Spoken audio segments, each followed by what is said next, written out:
Je voudrais vous dire quelques mots sur cette manifestation qui, à l'origine, a pour fondement le destin et le décès d'un jeune pilote de la RAF qui s'appelait Harold Jack Haylife et qui a sacrifié sa vie pour que nous soyons des femmes et des hommes libres.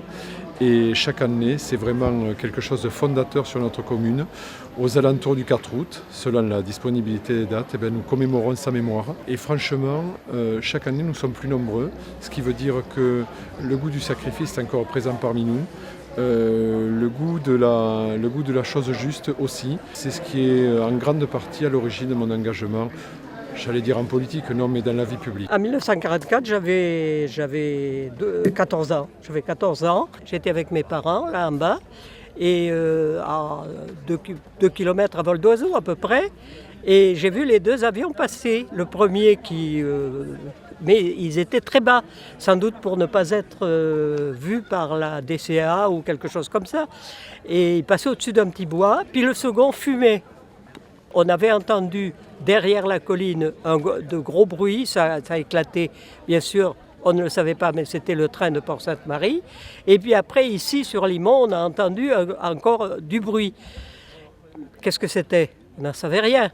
Alors, c'est les jours suivants qu'on a su, premièrement, à Port-Sainte-Marie, on entendait jour et nuit les bombes qui éclataient. Et ici, ça a duré, je pense, la journée, je ne sais pas, guère plus quoi. Voilà, et puis on a su qu'il y avait un aviateur qui était mort et on a su qu'il était enterré à Limon pour le mettre d'abord dans l'église, là, et puis après, pour l'enterrer, quoi. Ils se sont occupés de ça. Et l'autre, on ne savait pas ce qu'il était, devenu. On a raconté qu'il était parti avec le maquis, mais c'est tout, quoi. On ne savait pas, on n'avait rien vu. Et alors on a entendu les coups, que ça craquait. Et alors on est vite sortis et on a vu que ça brûlait, c'est l'avion qui brûlait. Et alors après, le propriétaire des terres en dessous est monté pour voir aussi ce qui se passait. Et il a trouvé l'aviateur qui était pas mort, quoi. Les Allemands sont venus. Et ils m'ont vu, moi j'habite là, et je les ai vus, et ils m'ont dit, où est l'avion? Alors j'ai dit, il est là-bas, mais il n'y a plus rien, quand ils sont venus. Et il y en a un qui était brûlé, c'était brûlé. On l'a mis à l'église. Il a été enterré, on l'a enterré là. On l'a apporté après à l'église, et alors ce qui fait qu'on l'a enterré là, et puis il y a eu du monde quand même, On restait cachés, nous, le jour de là. On est resté à la maison. Et tout le monde venait, les gens venaient pour voir ce qui se passait, ce qui s'était passé, parce qu'on entendait petit partout. Ils sont venus, mais nous sommes restés dedans, et alors nous sommes restés. Je ne suis même pas allée là-bas. Mon père, mon frère, l'employé, celui qui a sorti le corps c'est un employé qu'on avait, un Polonais, et qui a ressorti le corps du brasier. Ah oui. Sorti du brasier, c'était qu'un morceau de charbon. Puis on l'a porté ici, on a vu ce morceau de charbon ici. Mesdames, Messieurs, après le mot d'accueil de M. Jean-François Garbos, maire de Feugarolles, et le message de la famille, nous nous recueillerons devant la tombe d'Harold Jack Haylife. Accueil par Monsieur le maire. Nous avons décidé de faire très sobre aujourd'hui, non pas pour des raisons météorologiques, je m'en excuse, ne pouvant rien y faire, mais surtout parce que la famille de Jack Haylife, qui est le pilote, dont les restes sont ici à mes côtés, a décidé de venir pour commémorer ce 70e anniversaire. Ils sont venus très nombreux et c'est la nièce de Jack Haylife qui va maintenant vous prononcer une allocution que je vous demande d'écouter avec recueillement. Merci. Monsieur le maire, messieurs et mesdames les élus, messieurs et mesdames les anciens combattants, les anciens résistants, les autorités civiles et militaires, les porteurs de drapeaux, les membres des communautés de Limon et Feugarolles, mesdames et messieurs. Je voudrais d'abord vous remercier de votre chaleureux accueil aujourd'hui, ainsi de m'avoir invité à dire quelques mots afin de mieux vous faire connaître notre oncle Jack. Harold Devening Haylife, connu sous le nom de Jack, est née le 24 juillet 1920, deuxième des 4 filles de Harold et Mavis Ailiff. Jack était un bon élève, vif et intelligent, et un athlète exceptionnel, aimant particulièrement la natation, la boxe et le rugby. Il faisait partie de l'équipe lycéenne de rugby et plus tard de celle des anciens élèves. À l'âge de 18 ans, ne pouvant pas poursuivre ses études supérieures, faute d'argent, il a dû quitter sa famille pour aller vivre et travailler à Londres, où il démarra une carrière dans le commerce pour devenir manager à la fin de sa formation. Toutefois, au début de la Seconde Guerre mondiale, il laissa sa carrière dans le commerce pour s'enrôler dans le Royal Air Force en 1940. Jugé trop petit pour être pilote, il opta donc pour un entraînement comme navigateur. Pendant ses études militaires, il écrivait souvent à son frère aîné, Alec, mon père. Et c'est en lisant ses lettres que j'ai pu mieux le connaître. Il avait un grand sens de l'humour et appréciait beaucoup la compagnie des autres aviateurs. Il parlait de la camaraderie entre eux, les blagues qui se faisaient les uns aux autres. Il parlait également des longues heures passées seul pendant la nuit, dans un trou froid et boueux, avec un fusil Lewis pour seule compagnie, guettant le ciel, l'approche des avions ennemis.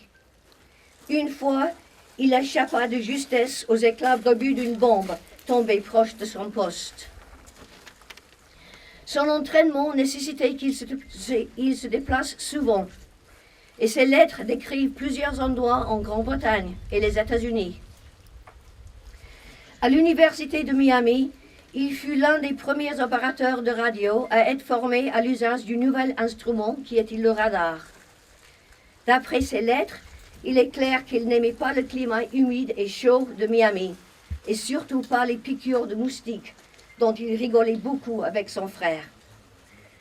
À son retour au Royaume-Uni, il fut envoyé en Afrique du Nord, où il vola d'abord dans les Beaufighters et par la suite dans les Mosquitoes. Il fit partie des premières équipes à faire des sorties de nuit, dont le travail consistait à harceler l'ennemi, et leurs exploits ont souvent été cités dans les journaux nord-africains. En 1943, rentrant en Angleterre, il continua les vols de nuit avec Flight A de l'escadron 151. Avec son pilote, Squadron Leader Chudley, ils réussirent à abattre plusieurs avions ennemis et des bombes volantes V1. Dans ses lettres, il parle de l'admiration qu'il avait pour son pilote et qu'il n'aurait pas pu espérer avoir un meilleur compagnon de vol. En mai 1943, Jacques fut décoré de la Distinguished Flying Medal, un fait plutôt rare pour un navigateur. Dans la citation, il est décrit comme un navigateur hors norme, montrant beaucoup de courage et de détermination. Sa maîtrise de l'utilisation des radars était exceptionnelle et bien reconnue. Ainsi arriva le vendredi 4 août 1944, une belle journée d'été. Chudley et Ailiff décollèrent en compagnie d'un autre Mosquito de l'aérodrome de Prednak au Cornouailles. Leur mission, détruire la voie ferroviaire entre Toulouse et Bordeaux, sur laquelle les Allemands transportaient des munitions destinées au front de la Normandie. Vers 12 heures, à Porte-Sainte-Marie, près d'Agen, ils virent le long convoi dont la présence avait été signalée par des résistants français. Les deux avions qui volaient à basse altitude ont attaqué. Leurs bombes ont trouvé leur cible et le train a explosé instantanément et violemment. L'avion de Chudley et Ailiff fut touché et sévèrement endommagé.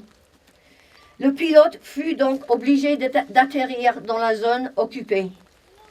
Le Mosquito finit par s'écraser sur les coteaux de Limon et prit feu. Jacques est mort, piégé dans l'avion.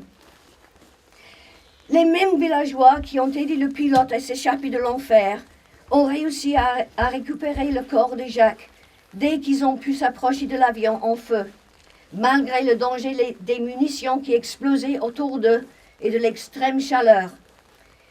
Ils ont emmené le corps de Jacques à l'église de Limont, afin de le cacher avant l'arrivée des patrouilles allemandes qui rôdaient dans les environs.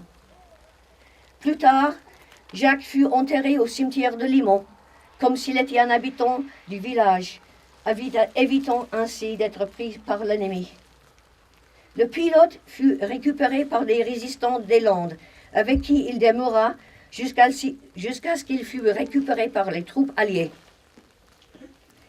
Aujourd'hui, ensemble, nous nous souvenons et honorons la bravoure de ces soldats qui, comme notre oncle, sont venus se battre ici en France, aux côtés des courageux villageois et résistants français.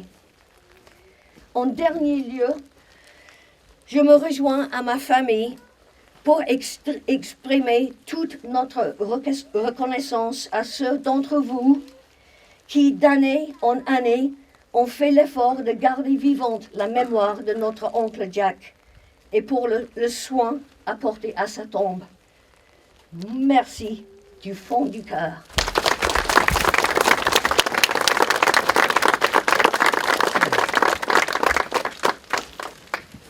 Garde à vous.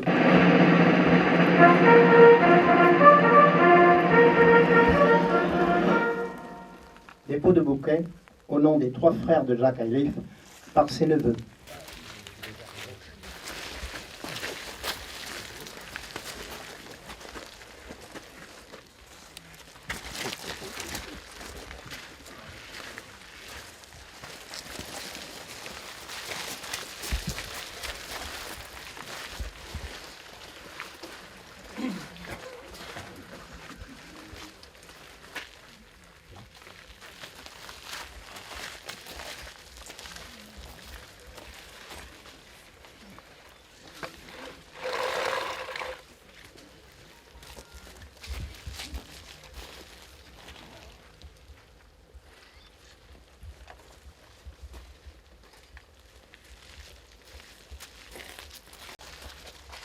Dépôt de gerbe de la municipalité par M. Jean-François Garabos, maire de Feugarolles, accompagné de M. Didier Macias, ancien maire.